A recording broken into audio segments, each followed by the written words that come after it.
За сайн байцгаана уу их хүнд үзэгчтэй Star TV учиртай урилгын нэвтрүүлэг эхлээд бэлэн болж байна. За өнөөдрийн бид бүхний учиртай урилгын нэвтрүүлгийн урилгыг хүлээн авч хүндэтгэн ирсэн эрхэм сайхан дүүгээ бас та бүхэндээ танилцуулъя гэж бодож байна. Өнөөдөр та бүхэнд маш сонирхолтой сайхан яриаг одоо дэлгэх байх гэж бодож байна. Яагаад гэвэл өнөөдөр хүн бүхэнд одоо хэрэгтэй яриаг бол одоо манай дүүгэл одоо та бүхэнд тайлбарлаж, учирлаж хэлэх байхаа гэж би бодож байна. За өнөөдрийн урилгыг хүлээн авсан одоо хүнсний инженер одоо мэргэжилтэй гал очир дүү өмнө одоо ийхүү хөрөлцөн ирж морилон саадсан байна. За сайн уу өмнө? Сайн байна. Тарган цагаа хурдж байна уу? Таргав. За ажил дээр таттай сайхан уу энэ? Тавтай. За нэвтрүүлэгтээ урьж оролцуулж байгаад бас баярлалаа. Баярлалаа бас ингээ хүрээд ирсэн хөдөлтөх баярлалаа. Би одоо таныг хөтлж байгаа гэхээр би бас аюу гоё байгаа шүү дээ. Ахын одоо хөдлөгчл гэдэг байгаа. Би бол нэг хөдлөгчл биш, сэтгүүлчж биш. Ах нь бол ингээд нэг сайхан энэ сайхан нэвтрүүлгээрээ бас үзэж сууж байгаа олон түмэндээ бас нэг хэрэгтэй мэдээллийг, учиртай мэдээллийг хүргэж өгчих юм сайхан улсуудыг л одоо урьдаг гэж одоо хувьдаа боддог.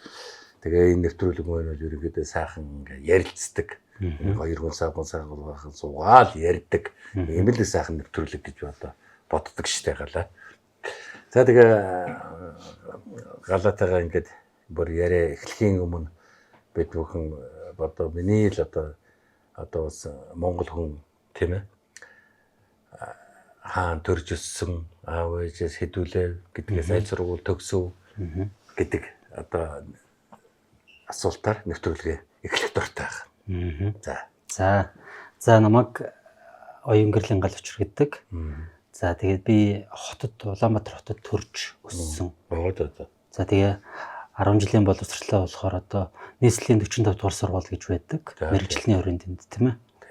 Тэнд сурч төгсөөд за тэгээд шинжлэх ухааны технологийн сургуулийн хүнс бие технологийн сургууль гэж байсан. Одоо нэр нь өөрчлөгдсөн байлээ. Тэнд хүнсний үйлдвэрийн технологич инженер гэдэг мэргэжлийг эзэмшээд за тэгээд хятадын одоо тэр өвөр Монголын Бугад гэдэг хот байдаг шүү дээ. Тий одоо нөгөө металлургийн төв гэдэг байгаа шүү дээ тэр чинь тий. Тэнд болохоор яг химийн хөрөлдөнд нь одоо химийн инженерийн сургуульд явсан гэсэн үг тий. Тэгээд ер нь бол нөгөө хүнс гэдгийг ойлгох хамгийн одоо тэр энгийн хамгийн сайн ойлгож чадах мэргэжил бол ерөөсө хим байдаг гэж боддог. Ягаад тэр чинь хим гэдэг чинь одоо хүнс гэдэг чинь өөрөө уураг тий одоо мах гэдэг чинь уураг за ингээд тос гэдэг чинь янз бүрийн тосны хүчлүүд байдаг тийм ээ.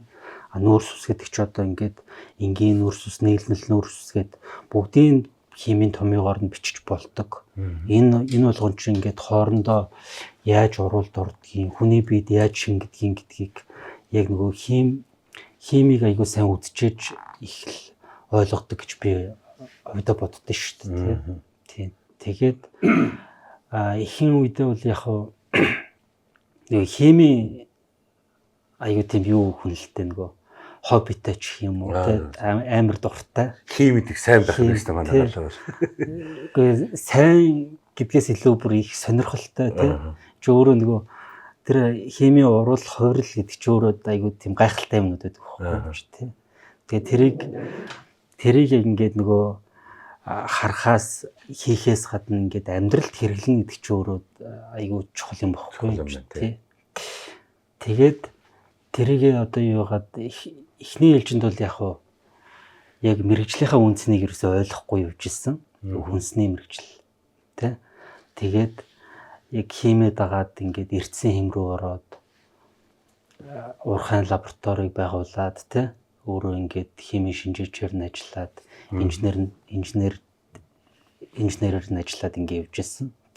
Тэгээд сүүлийн 2016 оноос хойш ер нь бол яг хүнсний салбартаа ажиллаад явж байгаа. 2016 онд ер нь төгссөн хэдэн он төгссөн вэ? 8 он төгссөн. 8 он төгссөн гэдэг чинь одоо баг нэлээд улаан жил хийж байгаа юм. Улаан жил тий. Тэгэхээр нөгөө хүмүүс чинь ингээд нөгөө надад нэг тийм асуулт толгарсан л та. Яг ингээд нөгөө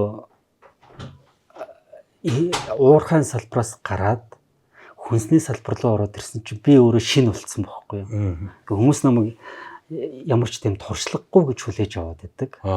Тэ аргач хүмдэ нэг уг мэрэгжлийн эзэмшсэн. Тэ мэрэгжлийн эзэмшсэн. Гэхдээ нөгөө химийн мэрэгжил гэдэг чинь хүнсний мэрэгжилтэй ямар ойрхон билээ гэдгийг хүмүүс нөгөө хоёр өөр гэж ойлгоддаг байхгүй юу. Уг нь яг ижил зарчимтай ижил мэрэгжил. Нэг нь нөгөө эрцийн дотор байгаад найрлагуудыг судалдаг бол нөгөөх нь хүнсний дотор байгаа найрлагуудыг судлаа шүү. Бодисын хувьд бол адилхан л бодисууд тийм ээ. Энэ хүнсний аюулгүй байдал одоо би чиний мэрэгжлийг бүр өнөөдөр ингээд бүр учиртай орлого нэвтрүүлэгт ирсэн бүр ахын бүр баярлаад байгаа.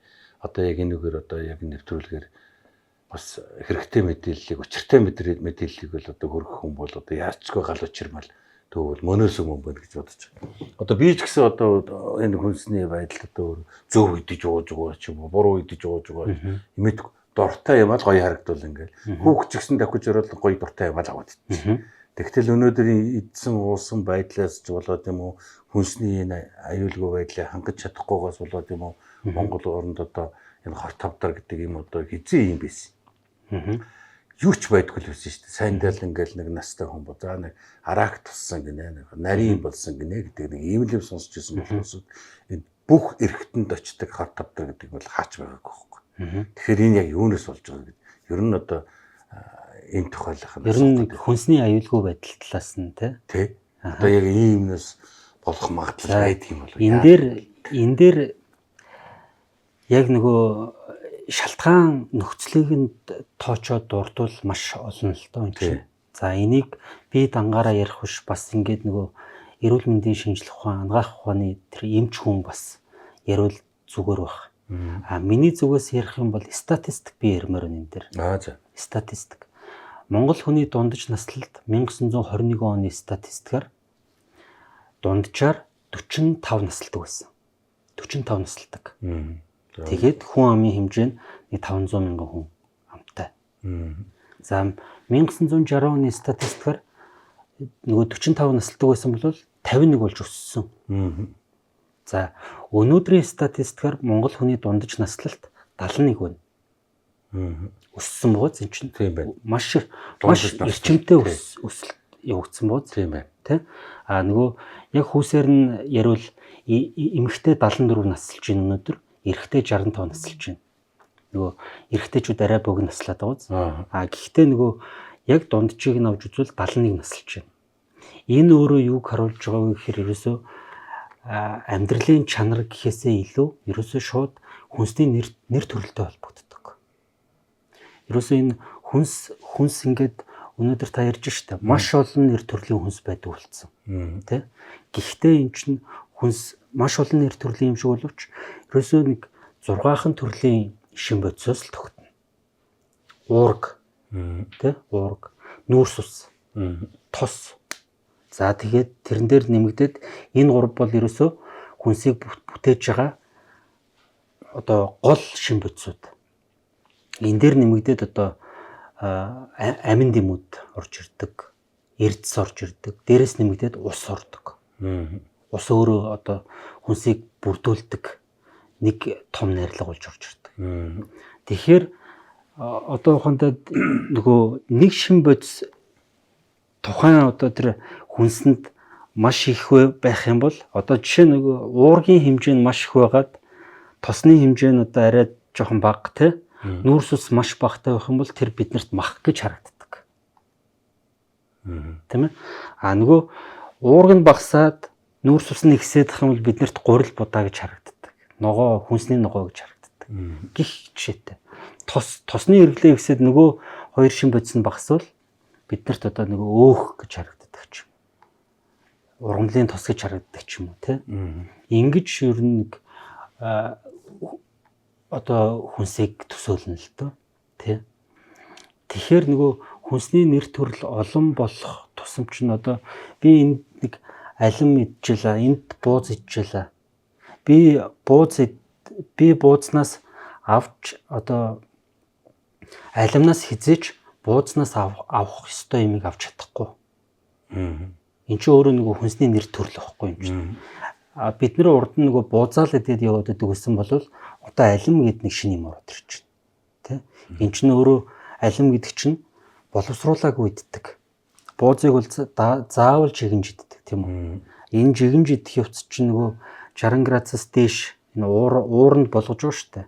100 градусаас дээш температурт болж байгаа процесс. Тэгэхэд энэ дотор байж байгаа одоо тэр амин дэм ялангуяа одоо усан дуустдаг амин дэм, Б-ийн төрлийн амин дэм, С-ийн төрлийн амин дэм эн чинь өөрөө боловсруулаагүй хүнснээс орж ирдэг. Жимсийг бид нар шууд иддэг үз. Тий. Шууд аваад болоод иддэг үстэй. Эн чинь өөрөө буузнаас хизээч авч чадахгүй амин дэмийг энэ жимсэн өгөөд байна. Тэ? Одоо энэ өөр одоо ямар ундаа байдгийг, өөр одоо ямар хүнс байдгийг бүх юм онцлог найрлагуудыг хүн болгонд өгч яадаг. Хүн тэр хэрээрээ нэг хүнсийг ихээр нэтгэ болцсон. Тэ? Инхээр нөгөө би нэг тийм жишээ авах дуртай байд нөгөө монголчууд орж ирээд нэг тавг цовингаа эсвэл нөгөө аяг шүлтэй болоо идээд болчдөг болвол солонгосчууд яаж холж байна? Хятад яаж холж байна те? Нэг үндсэн холны хажуугаар дандаа хачрууд байдаг. Тэ. Янз янзын хачрууд. Энэ чинь ногооны ногоо голчилсан, жимс голчилсан. Энэ өөрөө юуг харуулад байна гэхээр энэ үндсэн хоол гэдэг чанж болгосон хоолноос авч чадахгүй одоо амин дэм, эрдэс бодис, одоо пробиотик буюу ашигтай бактериуд те энэ болгоныгоо эднэрээс авч идэг. Түүнээс нөгөө энэ хоолоо амтлах асуудал бол хоёрдугаар асуудал байхгүй юм. Хүмүүс нөгөө амтлагч гэж ойлгоод байдаг. Энэ хоолыг амтлахын тулд энд панчанууд байх хэвээр. Тий. Тэр нөгөө хүмүүс чинь солонгосчууд ч юм уу, хятадууд ч юм уу, за орсууд ч биш үү. Хажууд нь хоолныхоо хажууд заавал тавьдаг тий. Помидор тавьчихдаг, өгөрцөө тавьчихдаг тий. Чи өөрөө ингэж хооллож ийж нөгөө бүрэн цогц хооллож явж идэг. Нөгөө манад чинь нөгөө урд үед болохоор одоо болохоор илүү сайжирсан байхгүй тэр нь. Хүнсний нэр төрөл нь олшроод өссөн үсээгөө нэг жимс идчихдэг, нэг ногоо идчихдэг болцсон болохоор эн чинь өөрөө нөгөө наслт нь илүү уртсаад яваад байгаа байхгүй юм чинь. Нөгөө хор тавдар гэх юм уу өөр одоо янз бүрийн өвчлөлийн асуудлууд ба штэ. Энд өөрөө хүнс нөлөөлж болно. Тэгэхдээ хүнснээс гадуурх шалтгаанууд маш их байгаа. Одоо агаарын бохирдол гээл маш их агаарын бохирдолтой нөхцөлд амьдарч идэг, тийм ээ. За ингээд мэдсээр үжиж нөгөө элэгний вирусуудыг маш ихээр тараацсан, тий. Нөгөө миний л мэдээ одоо намайг багуухад орцонд ганц айл нь нөгөө буцлагдаг шприцтэй. Нөгөөтгөө ингээл баг орцоороо хажуу орцоороо дамжуулаад хэрэгэлдэг байсан тий. Энээс шалтгаалаад шилэн шприц тийм ээ. Тий. Өнөөдөр 3,500 мянган хүн амын баг 30-40 300-400 мянган элэгний вирустэй байх жишээтэй. Тэгээ нөгөө өөр зүйлээс шалтгаалах хор тавдрууд одоо өвчлөлүүд маш их байна л та. Миний хувьд одоо тэгж харттай.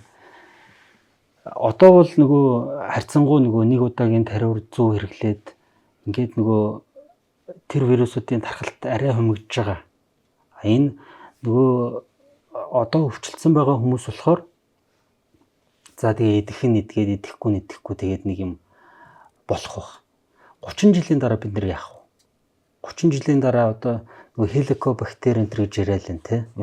Яг юуг нь бас сайн мэдэхгүй. Гэхдээ хоолоороо дамжуулж нөгөө хоол иддэг одоо халбах сэрээгээр аяг шангаараа дамжуулаад хэрэглээд энүүгээр одоо дамжих зам нь хеликобактер.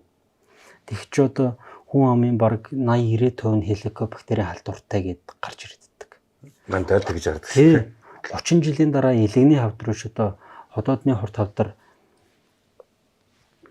гараад ирчих үүсэхгүй шүү дээ тий.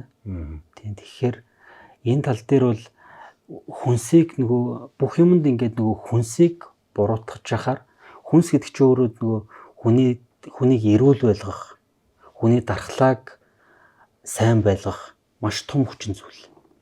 Тийм болохоор хүнсийг би өөрөө маш сайн хүмүүсийг ойлгож байгаасаа гэсэндээ нөгөө ажлынхаа хажуугаар Facebook пэйж хөтлж явдаг л да одоо 4 жил болж байна. Тэгээ тэрүүгээр одоо өдөр болгон одоо жишээ нь одоо энэ сахар гэж юу юм ч гэдэм үү те. Энэ хуурай суу гэдэг нь ямар учиртай юм байж болох юм уу болохгүй юм уу ч гэдэм үү. Ингээд нөгөө хүнсний ойлголтуудыг л өгч явдаг гэсэн. Жишээлбэл одоо хоол ихэд давс бахтай идээл гэдэг тийм ээ. Зарим нь давстай идэгт. Давстай идэх хэрэгтэй гэдэг. Одоо энэ жишээлбэл чихэр баг хэрэглээ. Элсэн чихрийг баг хийгээл ингээд одоо яг дүүгүй хэлснээр аль нь үнэн аль нь буруу гол гэдэг одоо хүмүүс мэдэхгүй тийм мэдэхгүй байгаа тийм. Энд чинь өөрөө нөгөө маш их мэдээлэл донд амьдарч штэ. Сошиал медиа одоо эсвэл одоо телевиз, радио өөр юу гэдэг ихэнхэн сошиал байх л та тийм. Тэгэхээр давс гэдэг юмыг өөрөөсөө аягүй сайн ойлгох хэрэгтэй л дээ. Ерөөсөө усанд давс үйжиж тэр биед тогтох боломжтой. Давс байхгүй бол тэр нэрмэл ус байгаад эргээд хүний биеийг усхүүжүүлдэг. Нөгөө хөлс гооччвол ядаж ингээд хөлсөд олоод үцгэд шорууг өгдөө штэ. Тий. Энд чинь өөрөө нөгөө ямар нэгэн байдлаар бид хоримтлуулсан давс чинь энэ арсны чинь нөхсвөр давстайгаа цуг гарч ирээд нөгөө эрдсэн агуулмжийг бууруулад ддаг.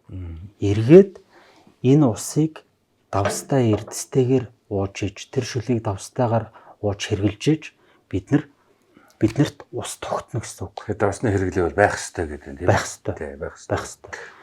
Нөгөө пиа уучаар ядгүй маш их шээс үрдэг тийм. Энд чинь өөрөө нөгөө пиавыг хийхийн тулд тэр усыг нь ямар ч эрдэсгүй болтол шүүчж байгаа. Тэр хийжүүлсэн ундаа хийхийн тулд тэр эрдэсийг нь юу ч болтол шүүчдэг. Инхээр нөгөө ундаа уугаад одоо эсвэл пиа уугаад маш хурдан шээс үрчдэг.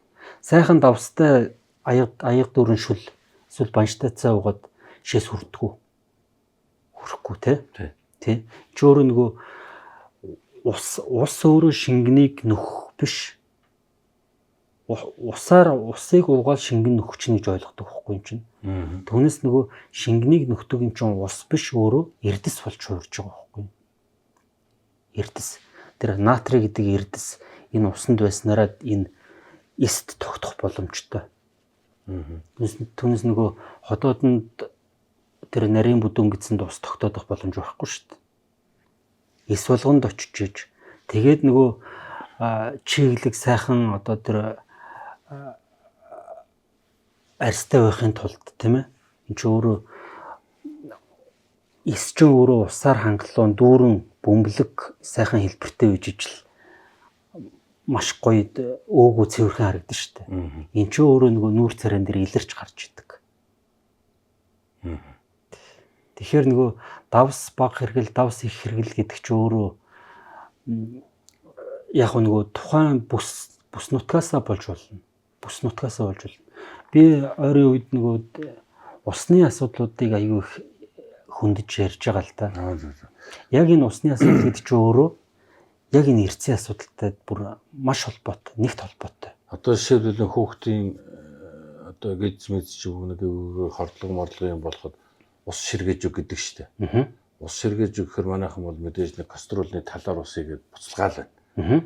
Одоо миний бодлоор ширгээн гэдэг нь болоход ширгээн чинь байхгүй болохыг тэмдэг байхгүй юу? Одоо ширгээ дуусчихжээ л гэж хүн ярьдаг биз дээ. Тэгэхээр ус ширгээж ууг гэдэг нь. Тэгэхээр тэрнийг одоо за нэг литр усыг буслахад тэр нь одоо нэг стаканы за нэг каструлын нэг жижиг каструлын тал хэмжээтэй усыг одоо буслахад хэдийн хэмжээнд болоход тэрнийг одоо ширгэсэн ус гэж үзэх үү? За энэ би сая ярьсан те нөгөө энэ дотор эрдэс байж иж хүний бие туслах гээд байгааз. Тэгэхэд нөгөө янз бүрийн хордлогын шалтгаанаар ч юм уу нөгөө шингэн алдсан гүйлгсэн суулгасан үед нөгөө хорсоол юм уу эсвэл ширхээсэн ус болгодог шүү дээ тийм ээ. Энэ ус ширгээх явц гэдэг чинь ерөөсөө энэ дотор дүүрэн За би жишээ аваад хэлчихнэ. 20 мг эрдэстэй байлаа. Энэ 200 мг дүүрэн тийм ээ. За. Энийг 50% хүртэл ширгээч. Энэ эрдэс чи өөрөө дэгдээд явцдаг эд биш. Энэ чи өөрөө металлууд багхгүй юу? Тэгэхээр усны хэмжээнд багасахаар энэ үлдсэн усан дагуулж байгаа объемынх нь нэгсэндээ дүүрний 50% ширгэр гэсэн үг байна тийм үү? Би зөв жишээ авч байгаа шүү. Ерөөсөө эндээс 10 мл ширгсэн байсан чинь энэ чинь ширхээссэн ус болж хувирна. За. Тийм. Тэгэхээр энэ 50% ширхчвэл энэ 100 г усанд 20 мл 20 мг эрдэс чинь байж л байгаа. Энэ өөрөө концентрац нь улам ихссэн гэсэн үг байхгүй юу? Тийм бооз энэ их усыг уугаад 20 мл-ийг 20 мг эрдэс авах, энэ жоохныг уугаад 20 мг эрдэс авах хоёр чинь шал өөр. Тэгэхээр нөгөө ахуйд эрдэсжүүлэх арга чинь ерөөсөө ширгээх арга байхгүй юу? Ширгээж уух. Нөгөө эрдэсийг маш хурдан нөхөх гээд маш ихээр шингэн тэр өвчтөе өгч уух боломж байхгүй шүү дээ.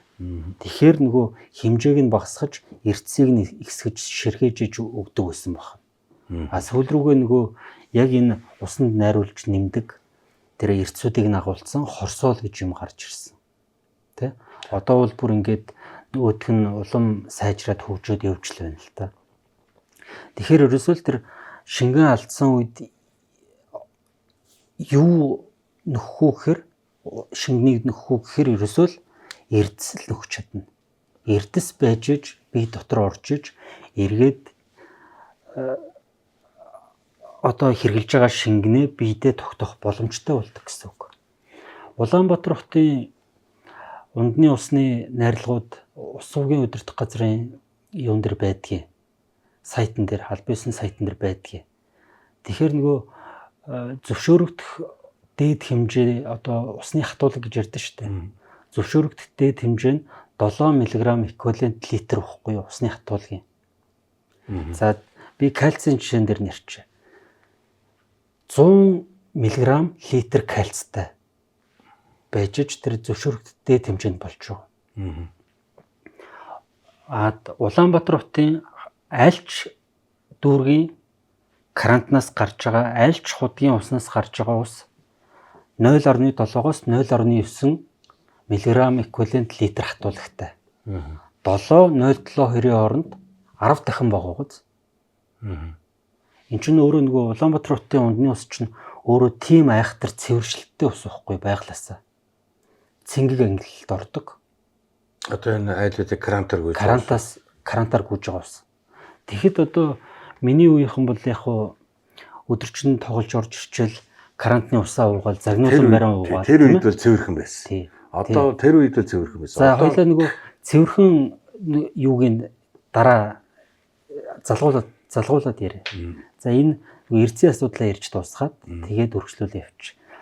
Одоо болсон чинь яадаг болсон гэхээр айлууд нь шүүгч тавьдаг болсон. Заавал тавьчдаг болсон. Цэцэрлэгийн хүмүүстэд яадаг. Нөгөө боллонтой ус эсвэл одоо бас ус шүүгч тавьчдаг. Сургууль дээр нь бас тавьчдаг. Офис ажлын газар бас ингээд байнга шүүсэн уснууд хэрхэлдэг. Ямар усыг шүүж ийн гэхээр ерөөсөө тэр Улаанбаатар хотын ус буюу тэр 10 дахин зөвшөөрөгдөлтэй хэмжээс 10 дахин бага усыг дахиад шүүж байгаа. Энд ямар ч эрдэс үлдэхгүй. Тэгэхээр нөгөө эрдэсээ авах боломж нь биднэрт бүрэн хязгаарлагдчиход байгаа байхгүй юм чинь. Нөгөө эрдэсийн их усүр байх ёстой. Тэр нь усаар байх ёстой.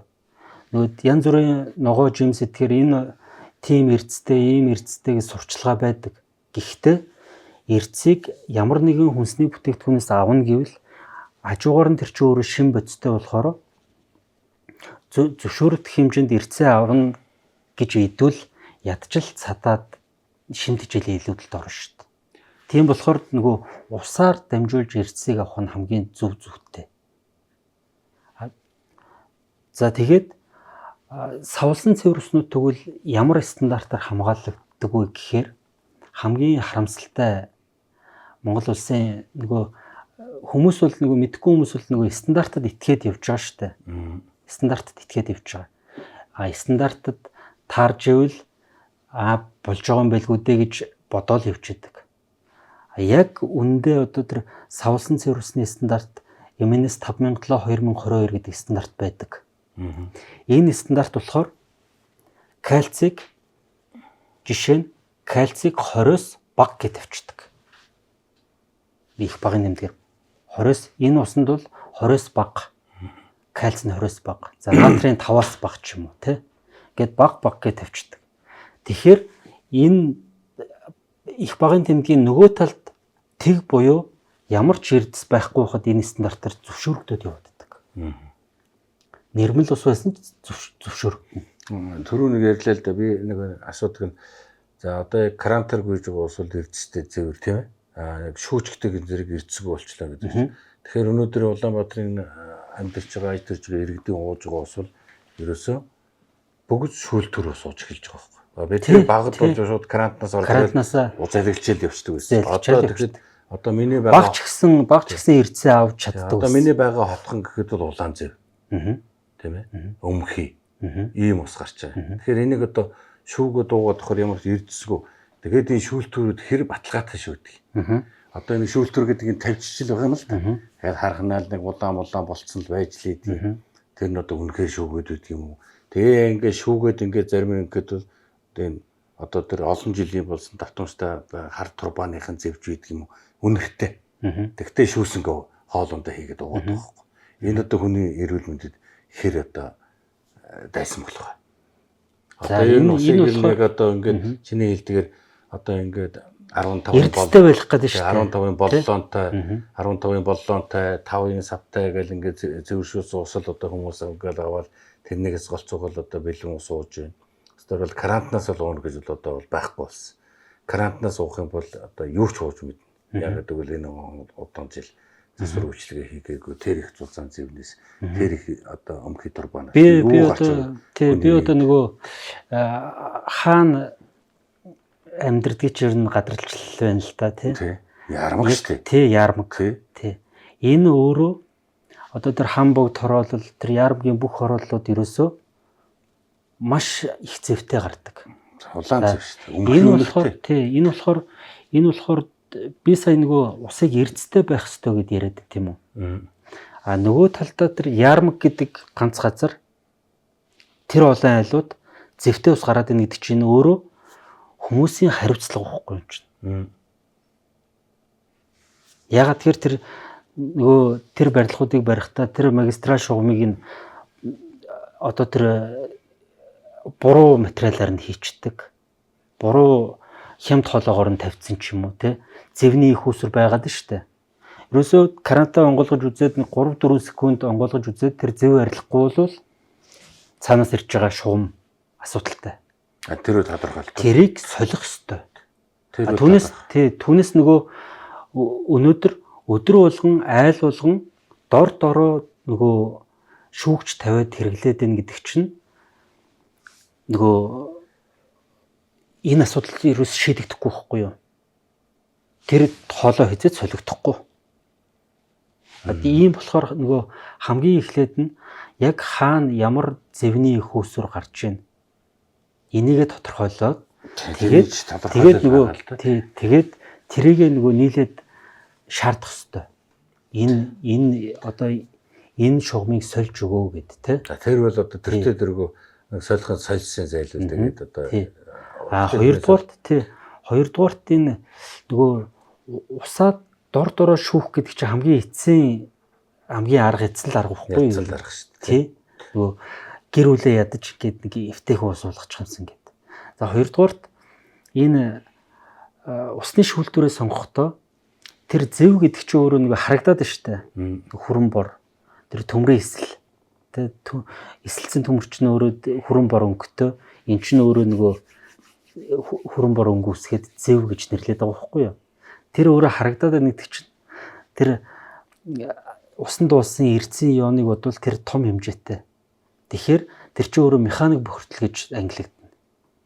Ингээд механик бохирдол шүүлтүүр тэрэн дээр байх хэвээр нэгдүгээрт.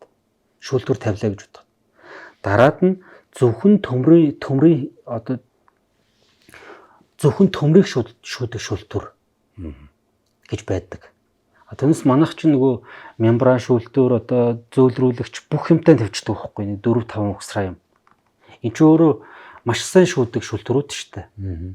Тэгэхээр нөгөө төмрөө шүүгээд бусад эрдсүүдэж бүгдийн шүүгээд алга болгочод байгаа. Эсрэгээр нөгөө ямар ч эрдс хүний бие орохгүй болчиход байгаа байхгүй юм чинь. Тэгэхээр нөгөө шүүлтүүрээ маш сайн зөв сонгох хэрэгтэй. Хэрвээ одоо литртэй 3 мг-аас дээш төмөр агуулад эн чинь өөрөө улаан зэв болж харагддаг яг таныхаар. За тэгээд зэв болно гэдэг чинь өөрөө тэр шугам холоод тогтомжл үүсцэн байгааг илэрхийлнэ. Тэ? За тэр тогтонг усанд ямар эрсдэл үүсдэг вэ гэхээр дагаад нөгөө бактери эрсдлүүд нь үүсдэг. Нөгөө өмхийн үнэртэй дэдэг гэж штэ тэ. Энд чинь өөрөө зэвтэй усанд бактери байх хамгийн өндөр боломжтой. Тэгэхээр тэрийг болвол нөгөө шугам холоогоо солиулах арга хэмжээ авах хэрэгтэй. Тэр чинь өөрөө хамгийн төгс шийдэл. Хэрвээ нөгөө 3 секунд болцоод зэв нь арилждаг штэ. Энд чинь өөрөө нөгөө танаа байрны сантехникийн асуудалд байгаа байхгүй юм чинь. Яг хаана вэ? Тэр байрны сантехникт байна уу? Эсвэл гаднаас ирж байгаа шугамд байна уу? Тэрийгэ тодорхойлоод гээд тодорхой газруудаараа шийдвүлээд явах хэрэгтэй. Тэр хүртэл бол нөгөө шүүлтүүрээ сонгохдоо зөвхөн төмрийн шүүлтүүр тавиад зөвхөн механик шүүлтүүр тавиад явах нь зөв.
Одоо ерөнхийдөө би түрүү ярьсан тийм одоо хүнсний янз янзын бүтээгдэхүүнүүд маш их орж ирээ.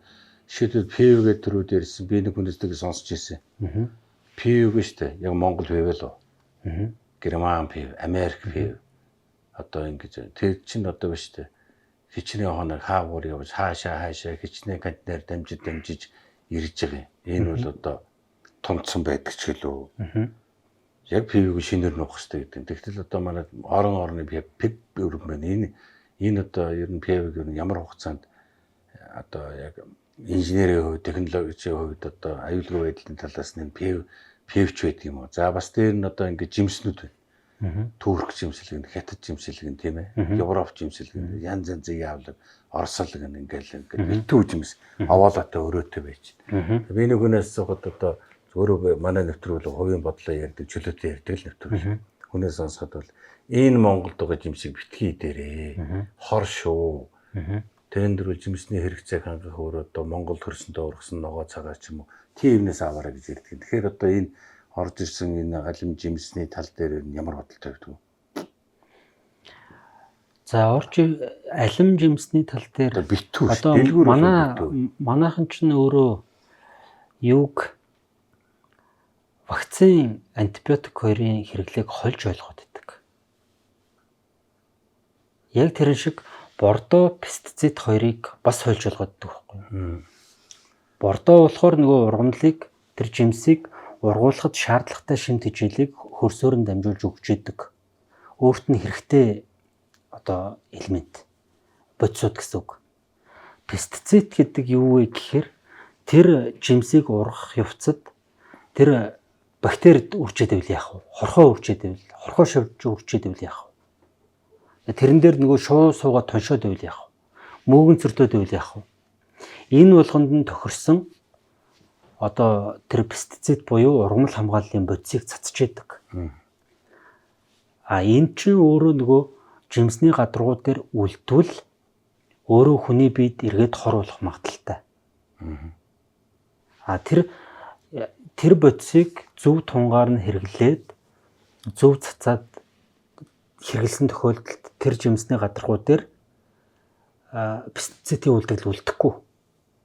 Үлдэхгүй байсан ч гэсэн бид нар аваад ямар ч жимсийг ямар ч ногоог угаагаад угаагаад хэрэглэх ёстой. Тэ? Яг энийг л маш сайн ойлгох ёстой. Түүнээс яг энийг ойлгохгүйгээр бүх жимс хортой, тэ? Бүх жимс яагаад хортойг мэдэхгүй шүү дээ. Бордоо хийцэн гэж миний ярьж байгаа яриа болох зүгээр тэндээс ирлээ, эндээс ирлээ гэж хизээ ургасан, хэд хоногийн хугацаатай, ямар ачаалтанд явсан, хэд хоног явсан гэдэг хугацааны хувьд яриад байгаа юм л да. Хугацааны хувьд.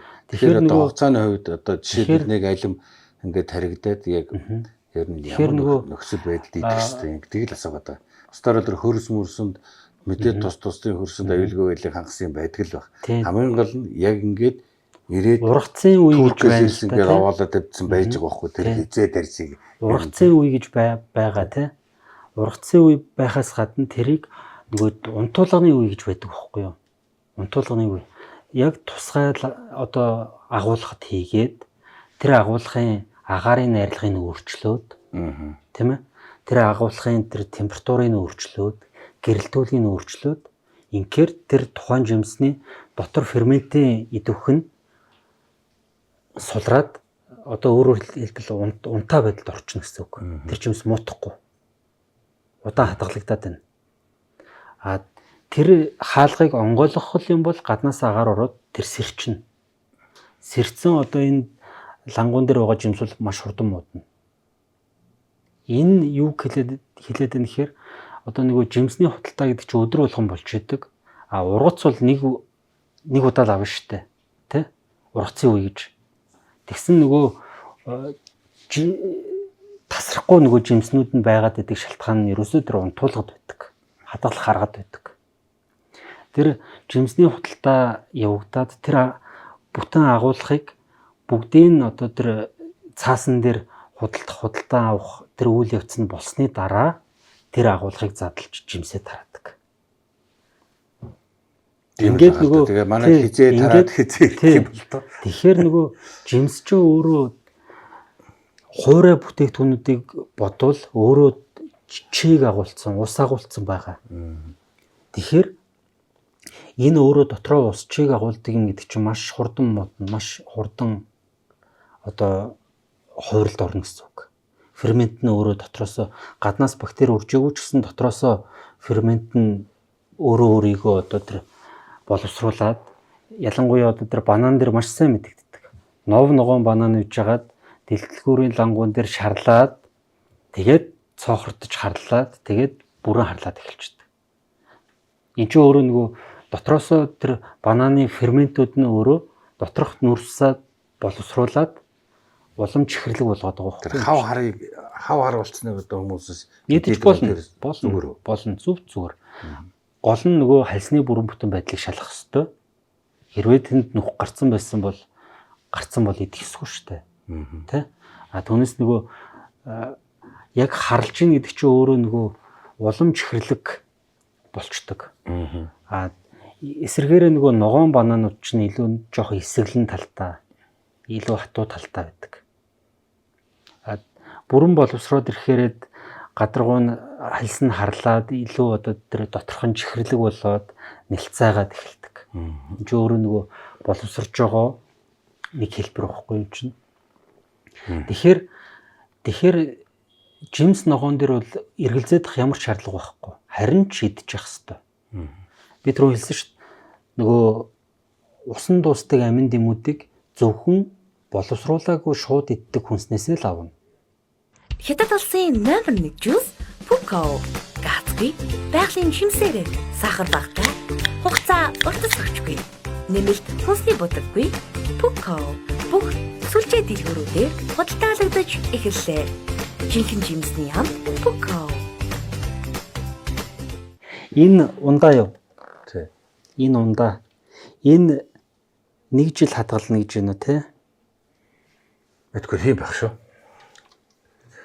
Би танд нэг жишээтэй за 1 жил хадгална гэж байна. За 2024 онд үйлдвэрлэгдсэн. Энэ хоол мөн үү? Хоол мөн үү? Энийг л одоо би хоол гэж харахгүй л байна. Наадах чинь бол одоо уудаг жимсэл гэж яриад байгаа байдаг. Тий, одоо нөгөө шин бодисын хувьд бол энэ ч хоол واخгүй юу? Шин бодисын хувьд. Яг тэгэхээр энэ дотор чинь нүүрс ус гэдэг шин бодис байгаа. Сахар гэдэг шин бодис байгаа. Сахар гэдэг чинь глюкоз тий. Хоол нэг төрлийн хоол. За энэ 1 жил хадгалж байна. 1 жил гэдэг чинь 365 хонцсон хоол ууз. Хон чиргэлэхэд аюулгүй бахар хоол ууз. Тийм ээ. Тэ. Тэгэхээр нөгөө хоолыг хонуулах аюулгүй хонуулах аргыг чинь өөрөө судалдаг шинжлэх ухаан чинь өөрөө хүнсний технологи, хүнсний инженерчлэлийн шинжлэх ухаан. Тэгэхээр нөгөө чи өөрөө нөгөө өнөөдөр зөвхөн одоо тэр хоол хийгээд маргаашны эдхийг хонсоо хоол гэж нэрлэдэг хүн шүү дээ. Үйлдвэрлэлд хүнсний үйлдвэрүүдээс гарч байгаа бүхий л хүнсний бүтээгдэхүүнүүд янз бүрийн хадгалах хугацаатай байдаг. Хям 21 хоногийн хадгалах хугацаатай байдаг үл тэр 21 хондог хоол, хям хоол мөн тэ? Жимсэн дээр тийм хугацаа хэрэгждэг юм бэ тий? Одоо яавлагын дээр тийм хугацаа байдгүй үст. Жимсэн дээр өөрөө тэр чинь амьд бүтээгдэхүүн. Үйлдвэрлэдэг ш ургадаг байхгүй юм чинь. А би нөгөө үйлдвэрлэдэг Тэгэхээр нэг тэн дээр ер нь тийм гарсан хугацаа за төдгөөс төдөнд хураа тийм хугацаатай гэж жимсэн дээр тавьж болохгүй юу? Болно. Угаасаа тэр чинь нөгөө дагалдах бичвэрэмт дээр тэр тэдэнд хураасан үнд нэрдэг юм байна л да бас. Тэдэнд хураасан, тэдэнд яасан одоо тэр унтуулганд оруулсан тий тэдэнд унтуулганаас гарсан, тэдэнд тээвэрлсэн бүх хугацаанд ирж байгаа. Албан бичвэрээр л ирдэг баг тий. Ирж байгаа. А тэгээд тэр наан ирээд одоо тэр хордон шавж байна уу тэр дотор нь өөр одоо янз бүрийн эрсдэлтэй мөөгөнцөр эмэг төрөгчүүд байна уу гэдгийг шинжилгээнд байнга оруулж явж байдаг. Пестицидийн шинжилгээ хүртэл манайх хийгээд эхэлсэн 159 нэр төрлийн. Пестицидийн шинжилгээ хийгээд эхэлсэн. Ингээд нөгөө хүмүүс орж жимсээ авахтаа авж байгаа газраасаа тэр бичвэрэмтад шаардаад үзийг хичүүл тэр бичвэнд байж л байгаа байхгүй юу. Манайхан ихэнхдээ нөгөө шошгооч уншихгүй нөгөөдгөө шаардахгүй. Ингээд нөгөө шаардах юм бол бэлэн аваад үзчих л боломжтой бичвэр байж идэг.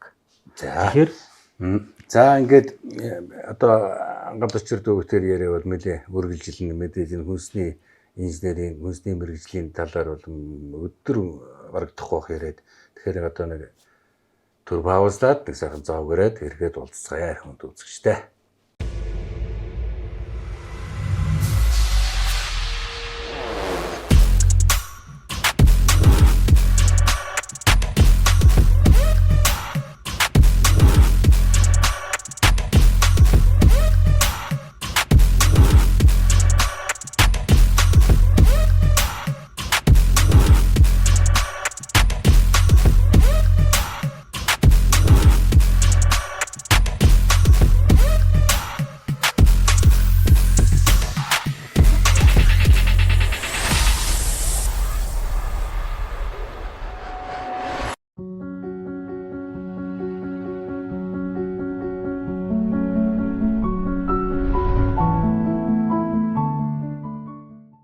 За ингээд өдрийн зав гэрлээ гадуур чирдүүд энэ махны цуглуулгын хоол ер нь хэр таалагдав? Өө янз юм. Мах гэдэг чинь тэгэл уургийн маш сайн их үсэр шүү дээ. Энэ одоо энэ караоке маань бас ийм сайхан бас зоогийг одоо бас хийж одоо манай зочинд одоо бас сайхан хооллож ийм сайхан хамтарч ажиллаж байгаа. За бас одоо би тэр жимсэл яриадсэн. Яг одоо энэ одоо Puko гэдэг одоо энэ жимсний унд одоо уудаг жимс гэдэг. Уудаг жимс гэдэг нь юу гэдэг нь зэрэг дотор яг нэг буузны мах шиг ингээ яг жимсээр нь ингээд идүүд нь хийцэн. Тэгээ ингээд яг нэг гисэндээ тийм нэг нэг шилттэй хоол иддэг байгаа шиг шиг. Тийм одоо жимсэн дотроо байж идэг болохоор энэ уудаг жимс гэдгийг яагаад гэвэл ах нь бол энэ дээр хугацаатай, бөглөөтэй тийм ээ би нэг жимс энэ нэрээ одоо баараагүй байдаг юм болов гэж боддог. Тийм учраас энэ сайхан одоо жимсний уудаг жимсний ундаагаар хамтарч ажиллаж байгаа бас хамт олондоос нэвтрүүлгийн хүмүүст бас баярлж явдгаа илэрхийлье. За энэ караокены тогтчлт хэр санагдаж байгаа болж байна.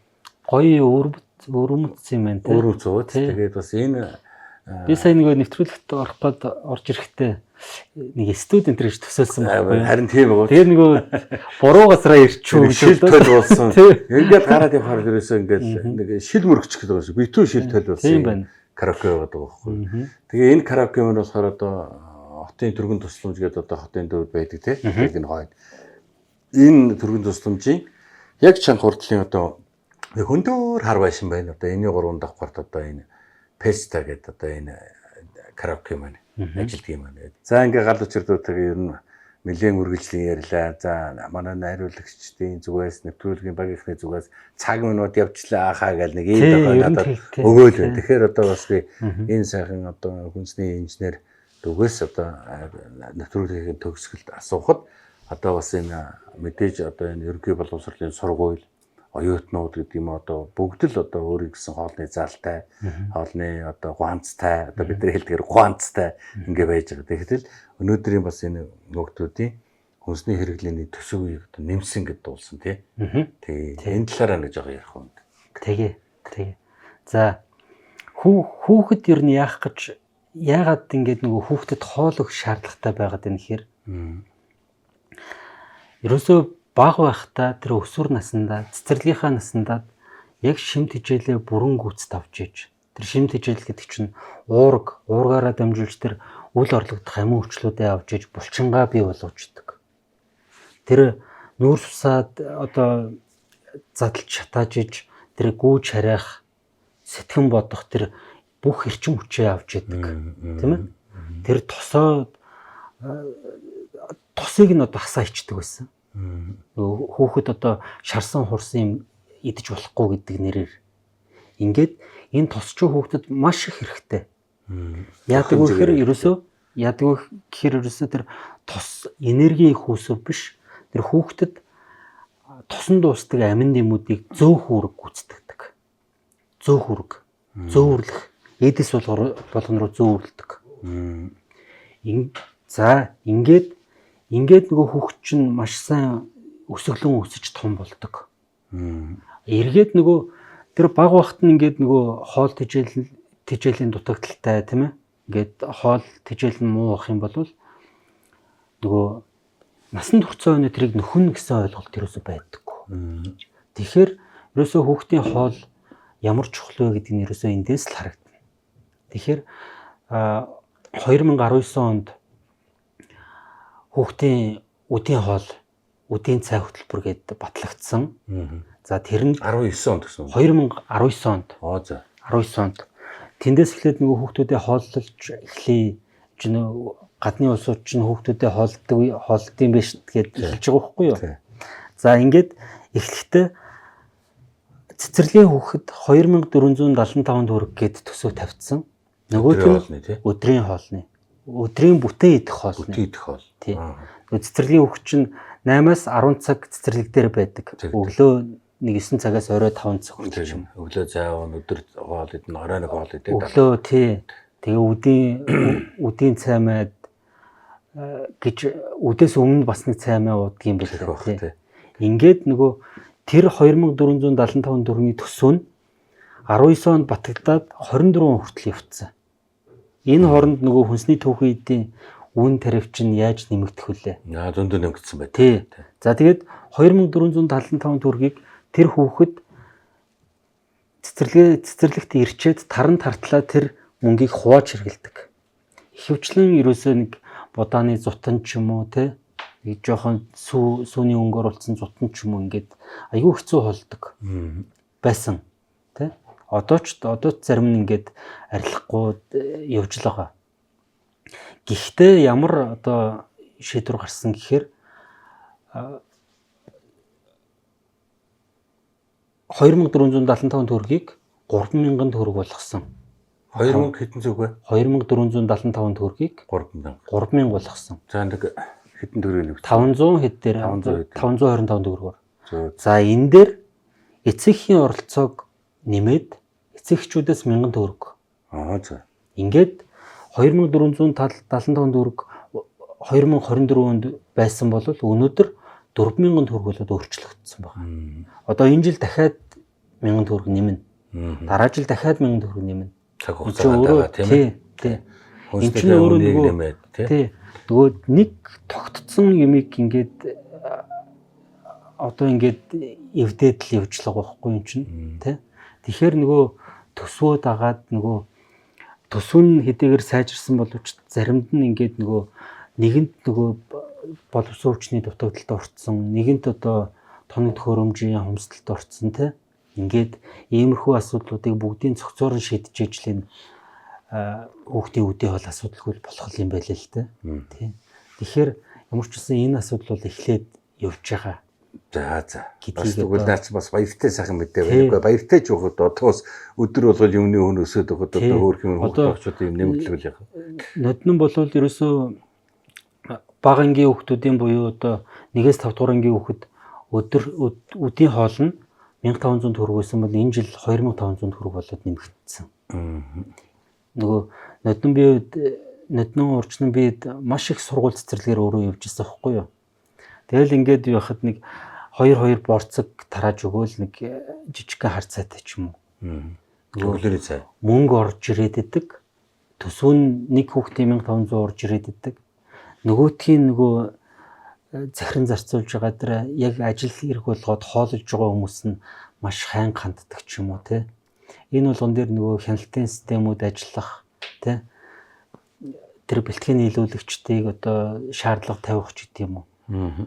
Маш их ажил байдаг юм байна л та тий. Тийм л. Тэр нэг дотоод журамдаа юм байдаг л байна та тий. За ингээ баярлалаа эрхэм төстэй.